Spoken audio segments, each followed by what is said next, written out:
శ్రీ గురుభ్యో నమ. శ్రీమాత్రే నమ. 7 జూలై 2024 నుంచి 13 జూలై 2024 వరకు గల కాలానికి రాశి ఫలితాలు తెలియచెప్పుకుందాం. ముందుగా గ్రహస్థితులు. మేషంలో కుజుడు, వృషభంలో గురువుగారు, మిథునంలో రవి గారు, ఇక శుక్ర చంద్ర బుధులు కర్కాటకంలో, కేతు వచ్చేసి కన్య రాశిలో, శనిగారు వక్రించి ఉన్నారు కుంభరాశిలో, రాహు వచ్చేసి మీనరాశిలో ఉంటూ ఉండగా, చంద్రగ్రహము కన్యా రాశిలోకి వచ్చి ఉన్నది. అలాగే కుజుని యొక్క స్థితి కూడా వృషభ రాశిలోకి వచ్చి ఉన్నది. ఈ 2 గ్రహాలే మారి ఉన్నాయి. ఇక్కడ ముఖ్య అంశాలు, ఈ సమ్మేళనాల వల్ల కలిగే ముఖ్య అంశాలు ఏమి ఉన్నాయి అని చూస్తే, శుక్ర చంద్ర బుధ 3 గ్రహాలు కూడా కర్కాటక రాశిలో కలిసున్నాయి. సున్నితమైన ప్రవర్తన ఉండడము, లలిత కళలకి చక్కటి ప్రాధాన్యత ఉండడము, కళలలో అధికమైనటువంటి ప్రాధాన్యతనిస్తారు. అది కళాకారులకి ప్రాధాన్యత ఉంటుంది. అలాగే ప్రదర్శనలకి ప్రాధాన్యత ఉంటుంది అని చెప్పి తెలియచేయడం జరుగుతోంది. అలాగే కళలు బాగా పెరుగుతాయి. ఇవి చాలా చాలా ముఖ్యమైన సంగతులు అని చెప్పి తెలియచెప్పడం జరుగుతోంది. అలాగే శని గారి యొక్క దృష్టి కుజుని మీద పడుతూ ఉండగా, వారాంతంలోకి వచ్చేటప్పటికి కుజుని స్థితి మారిపోయి ఉన్న కారణం చేత కేవలము మేష రాశి మీదనే శని గారి యొక్క దృష్టి పడుతూ ఉంది. ఇది శని గారికి నీచ స్థానం అయినందువల్ల కొన్ని అనారోగ్యమైనటువంటి పరిస్థితులు ఉండడానికి అవకాశం ఉంటుంది. ఆ రాసులేంటో మనం తెలియజెప్పుకుందాము. అయితే శనిగారికి స్తోత్ర పారాయణాలు చేసుకోవడం ద్వారా అనేక విధాలుగా ఉపశమనం కలుగుతుంది అని చెప్పి తెలియజేస్తూ ఉన్నాను. అలాగే గురువు గారి దృష్టి కేతువు మీద ఉన్నందువల్ల ఇక్కడ ఆధ్యాత్మిక సంపద పెరిగేటటువంటి అవకాశం కనిపిస్తోంది. చక్కటి దైవ కార్యాలు అలాంటివన్నీ జరుగుతాయి. వాతావరణం అంతా ప్రశాంతంగా ఉంటుంది అని కూడా తెలియచెప్తూ ఉన్నాను. ఈ రకమైన గ్రహస్థితులు వారాంతంలోకి వెళ్ళేటప్పటికి కుజుడు గురునితో కలిశారు. ఇది గురు మంగళ యోగం అని చెప్పి చెప్తాము. ఇది కూడా చాలా మంచి యోగము. కుజ గురువులిద్దరూ కలవడం వల్ల అనేక రకాలుగా మంచి జరుగుతుంది. అది ఏ రాశులు అనేది తెలియచెప్పుకుందాము. అలాగే చంద్రుని యొక్క స్థితి కూడా కేతువుతో కలిసి ఉన్న కారణం చేత వారాంతంలో ఇక్కడ ప్రతి వారి మీద ఏదైనా అనుమానం రావడం, నా మీద ఎవరన్నా ఏమన్నా వ్యతిరేకత చేస్తున్నారేమో, నా గురించి ఎగనెస్ట్‌గా చెప్తున్నారేమో, నాకు సరైన గైడెన్స్ ఇవ్వట్లేదేమో, ఇలా అపోహలు పోవడానికి అవకాశం ఉంటుంది. అయితే గురుబలం కూడా ఉన్నది కాబట్టి ఎటువంటి దిగులు చెందకండి. మీకు చక్కటి ఆలోచనలొస్తాయి. ఏ రకమైన వ్యతిరేకపు ఆలోచనలొచ్చినా వాటిని మిమ్మల్ని మీరే సరిచేసుకోగలుగుతారు.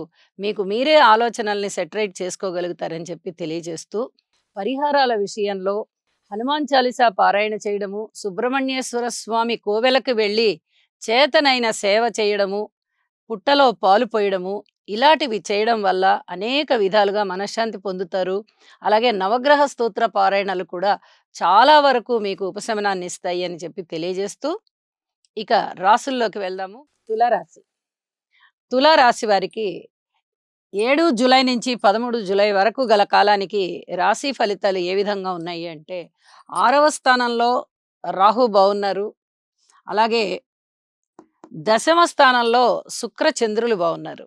3 గ్రహాల యొక్క స్థితి చాలా బాగుంది అని చెప్పచ్చు.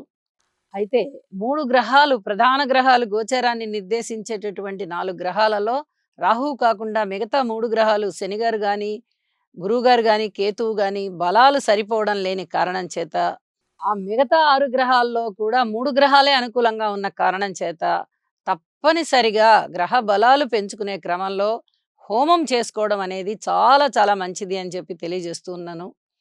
భార్యాభర్తల మధ్య మనస్పర్ధలు ఉండే అవకాశం కనిపిస్తోంది. ఇప్పటికే విడాకులు తీసుకోవాలి అనుకున్న వారు కోర్టుకు వెళ్ళినట్లయితే ఖచ్చితంగా విడాకులు మంజూరైపోతాయి. సంతాన రీత్యా అంత అనుకూలమైనటువంటి పరిస్థితులు కనబడడం లేదు. మాతృవర్గ రీత్యా కూడా అంత అనుకూలత కనబడడం లేదు. దూర ప్రాంత ప్రయాణాలు వ్యయ ప్రయాసల ఖర్చు చేయవలసి వస్తుంది. ప్రదర్శనలు, మీరు విద్యా ప్రదర్శన కానీ, లేకపోతే మీ వృత్తికి సంబంధించిన ప్రదర్శనలు కానీ చేయవలసి వస్తే, అందులో మీకు ఎటువంటి ఆటంకాలు లేకుండా చక్కటి ఉన్నతి ఉన్నది, విజయావకాశాలు ఉన్నాయి అని చెప్పి తెలియజేయడం జరుగుతుంది. ఈ రూపకంగా బహుమతులు కూడా అందుకునే పరిస్థితి కనబడుతోంది. మీ విధి నిర్వహణ ఏదైతే మీ ఉద్యోగ, వ్యాపార, వృత్తి బాధ్యతలు నిర్వర్తిస్తూ ఉన్నారో వాటిని సమర్థవంతంగా నిర్వర్తిస్తూ పై అధికారుల యొక్క మెప్పు పొందుతారు. ఇది చాలా చాలా చెప్పదగ్గ మంచి సూచన అని చెప్పొచ్చు. మీ కార్యనిర్వహణ శక్తి అద్భుతంగా మీ పై అధికారులు గుర్తించి మీకు ఉన్నతమైనటువంటి ఫలితాలని ఇస్తారు. అది ప్రమోషన్ అవ్వచ్చు, ఇంక్రిమెంట్ అవ్వచ్చు, అభినందనలు తెలపడం అవ్వచ్చు. ఏ రూపకంగా అయినా కూడా మీ పై అధికారుల వల్ల మీరు మానసికమైన సంతృప్తిని పొందుతారు, మానసిక ఉల్లాసాన్ని పొందుతారు అని చెప్పి తెలియజెప్పడం జరుగుతోంది. వాహనాల మీద ప్రయాణాల విషయంలో అతి జాగ్రత్తలు పాటించండి అని మరొకసారి తెలియజేస్తూ ఉన్నాను. ధనము ఎక్కువ ఖర్చయ్యే పరిస్థితి కనబడుతూ ఉంది. కొంచెం పొదుపు చేయండి. కుటుంబంలో మాటకి చెలామణి ఉంటుంది. మీ మాటకి సంబంధించి అనేక విధాలుగా సన్మాన సత్కారాలుంటాయి. ఇది కూడా చాలా చెప్పదగ్గ సూచన. ఎడారిలో ఒక చిన్న వానజల్లు పడితే ఆ సమయంలో అక్కడ ఉన్న వారికి ఎంత ఆహ్లాదాన్ని ఇస్తుందో అటువంటి ఆహ్లాదమే కలుగుతుంది.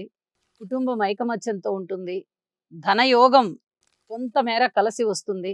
ఇవన్నీ కూడా మీ మానసిక ఉల్లాసాన్ని పెంపొందింపజేస్తాయి, ఆనందాన్ని పెంపొందింపజేస్తాయి అని చెప్పి తెలియజేస్తూ, మారిన గ్రహస్థితుల రీత్యా వారాంతంలో కించిత్ వేదన కలగడానికి అవకాశం ఉంది.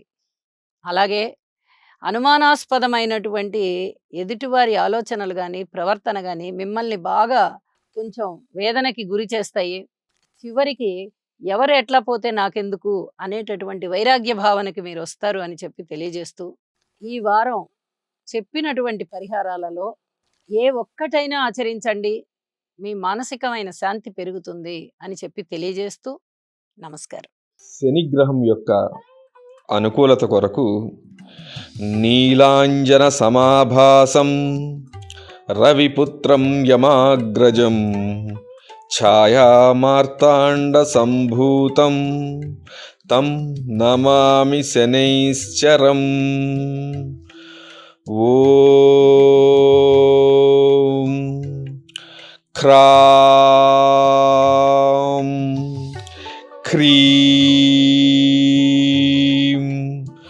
క్రౌం సహ శనయే నమః.